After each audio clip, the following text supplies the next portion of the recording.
সরকারি চাকরিতে কোটা সংস্কার থেকে শুরু করে সরকার পতনের দাবিতে বৈষম্য বিরোধী ছাত্র আন্দোলনের লাগাতার কর্মসূচি চলাকালে নিহতদের স্মরণে এবং আওয়ামী লীগ সরকারের পতনের 1 মাস পূর্তি উপলক্ষে শহীদি মার্চ কর্মসূচি পালন করা হয়। বৃহস্পতিবার সারা দেশে নানান আয়োজনে শহীদি মার্চ কর্মসূচি পালন করা হয়। সারা দেশের মতো রাজবাড়ীতেও শহীদি মার্চ কর্মসূচি পালন করা হয়।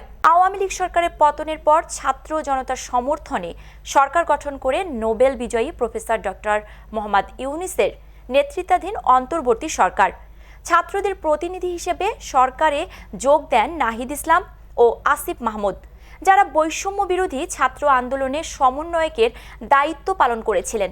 এদিকে দেশব্যাপী চাঁদাবাজি, দখলদারিত্ব, দুর্নীতির বিরুদ্ধে একতাবদ্ধ হয়ে কাজ করার লক্ষ্যে নতুন কর্মসূচি নিয়েছে গণ অভ্যুত্থানের নেতারা। সারা দেশের আন্দোলনকারীদের সংগঠিত করতে দেশব্যাপী সফর করবে বৈষম্য বিরোধী ছাত্র আন্দোলনের সমন্বয়করা। গতকাল বুধবার দুপুর 1টায় ঢাকা বিশ্ববিদ্যালয়ের টিএসসি মিলনায়তনে এক সংবাদ সম্মেলনে সফরের বিষয়টি উল্লেখ করেন বৈষম্য বিরোধী ছাত্র আন্দোলনের সমন্বয়ক আবু বাকের মজুমদার।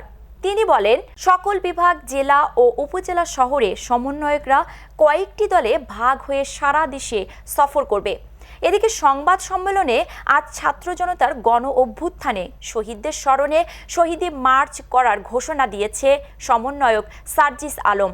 মার্চটি ঢাকা বিশ্ববিদ্যালয় থেকে নীলক্ষেত, নিউ মার্কেট, কলাবাগান, ধানমন্ডি, সংসদ ভবন, ফার্মগেট, কারওয়ান বাজার, শাহবাগ হয়ে কেন্দ্রীয় শহীদ মিনারে শেষ হবে। এর আগে গেল বুধবার সংবাদ সম্মেলনে এ ঘোষণা দেন সমন্বয়ক সার্জিস আলম।